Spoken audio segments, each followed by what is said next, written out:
Hi, welcome to Matt's Garage. We're on part 3 of the AX15 rebuild. We had stalled in the last episode because I had broken a bolt that is made of 100% pure unobtainium.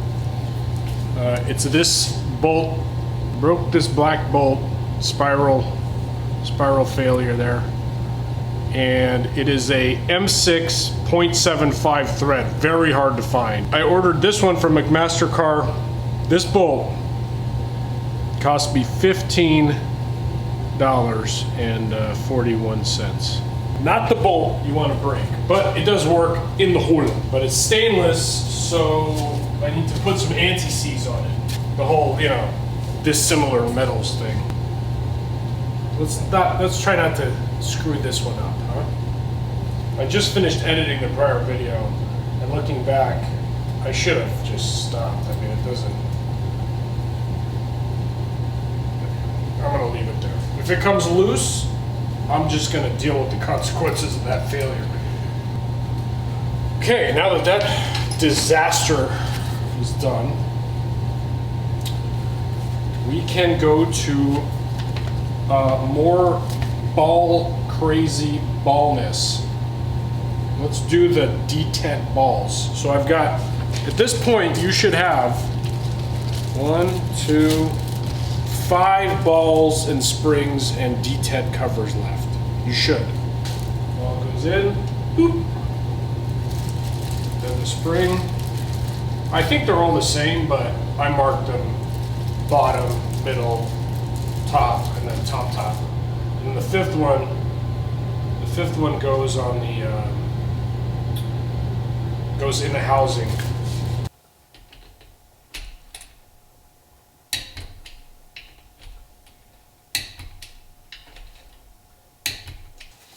So I should theoretically be able to get this through all the gears right now.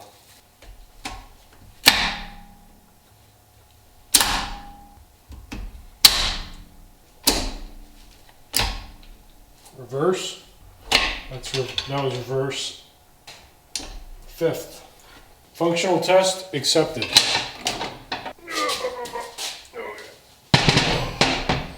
I just popped the seal out, put this over, and without trying not to don't mar the inside. It looks like it was installed dry, so I'm going to install this one dry. Alright, that seal is in. I'm going to turn this over. I'm going to install that plastic thing. This goes in like this. I've already cleaned this, so this is like just extra precaution. Watching Robinson Auto, he said something to the effect of, you don't want to use silicone on these parts because it takes up too much clearance, which makes sense to me. So instead I'm going to use aviation gasket forming liquid. This stuff's a little different, but I think it will form the right type of gasket. It's very thin compared to silicone. And then I'm going to go like this, and I'm going to lower it down without hitting the seal. You got to get that's it.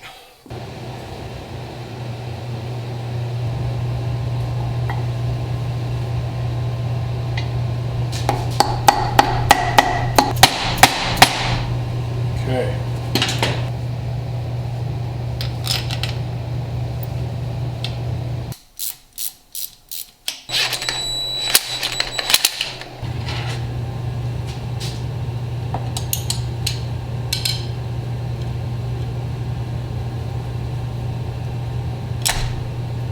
There you go. That's out.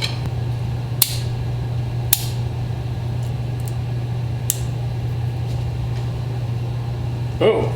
All right. Dinner, then I'll come finish.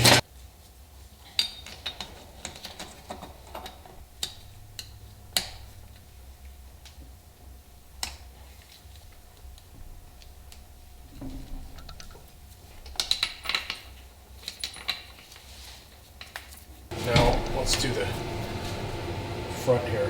This is the aftermarket front bearing cover retainer.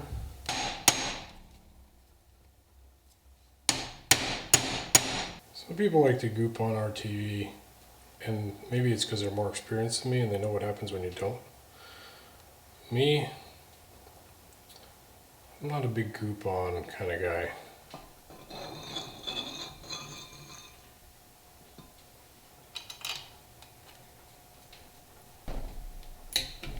Let me just look through my bag of tricks and make sure there's nothing left over. So then this goes on like this. I've masked it off here and here. I'm going to mask off the back because, of course, it's Matt's garage, so I think I'm going to paint it, So I'm going to Hercules this down onto a cart with nose down, and then it'll be ready for paint. Oh my God. Oh yeah, Hercules. All right, so I'm just masking off the tail housing, and then this thing's ready to be painted after some prep, obviously, but that's my rebuild of the AX15. I hope it was informative. In terms of shifters, I have the stock Wrangler shifter. I may run the B&M short throw. I don't know. I'm going to get this into the Scout first and then determine that. It's just a matter of dash clearance. So I'm hitting my knuckles on the dash when I'm shifting, then I'll go with the short throw. But I don't have a dash yet, so time will tell. I have it on my TJ, the short throw, and it is a lot shorter, like ridiculously shorter, but it's also kind of expensive. It's like 300 bucks. So I'm gonna wait and see. Anyway, I will see you next time on Matt's Garage. Let's bring on the Dana 20. I'm not gonna rebuild it. I'm just gonna